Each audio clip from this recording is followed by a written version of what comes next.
Okay, so just so you know, not to get your pity juices flowing, but I am just getting over a flu. But I have been determined to redo some of these videos, so that's why I'm trying to do this now, even though I'm kind of feeling a little fluey. So if my voice sounds strange or, I seem kind of tired, that's why. Um, I was watching a show the other day with Jerry Seinfeld and Barack Obama, which was awesome. It's his conversations with comedians.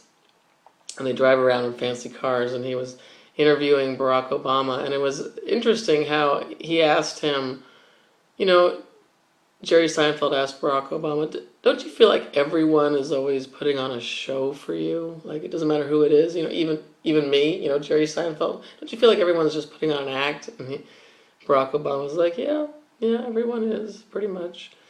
And I thought that was an interesting question. And as it relates to this chapter 8, disinterest.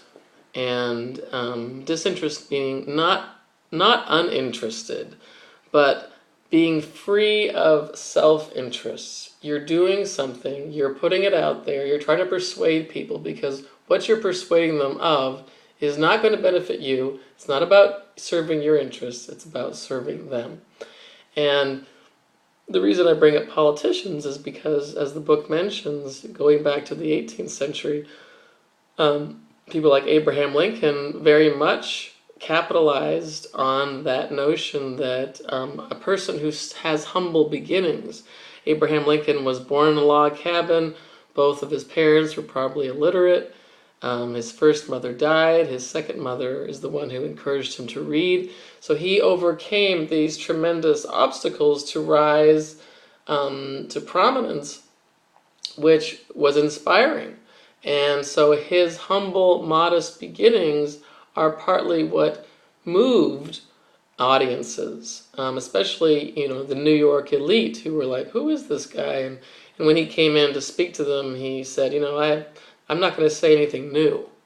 So again, that idea that I'm not trying to put on a show, but even that act of I'm not trying to put on a show is in a way a show, if you think about it.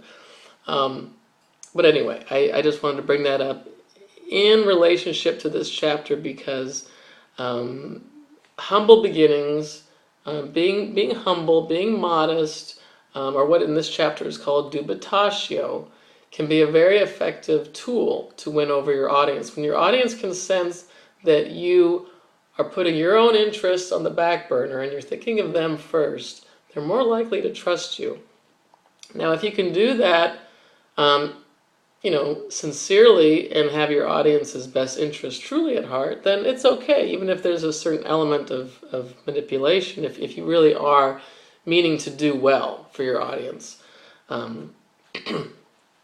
So, related to disinterest is the idea of the reluctant conclusion. When you are reluctantly changing your mind about something, this is very similar to disinterest.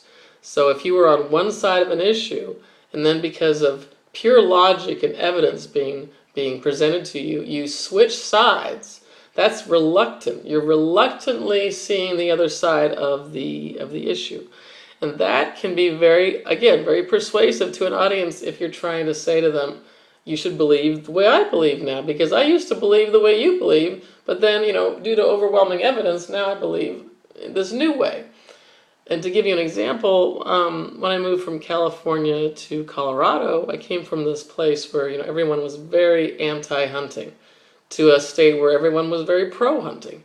And at first it took a lot for me to get used to this. I was like, wow, I had all of these values that I had not really questioned at all, and I was met with people who were like, look, I hunt because I like to, be responsible for my own food. I don't want to have to go to the grocery store. I believe that I actually, these hunters that I met, I revere the land. And so by hunting for my own meal, I have greater respect for where that food comes from compared to someone who just, buys their meat in a grocery store, doesn't know where it came from. So I started to change my mind about hunting as I met more and more very conscious hunters.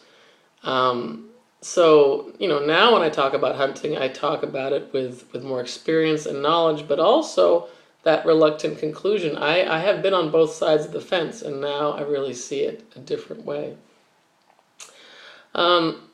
So disinterest, reluctant conclusion.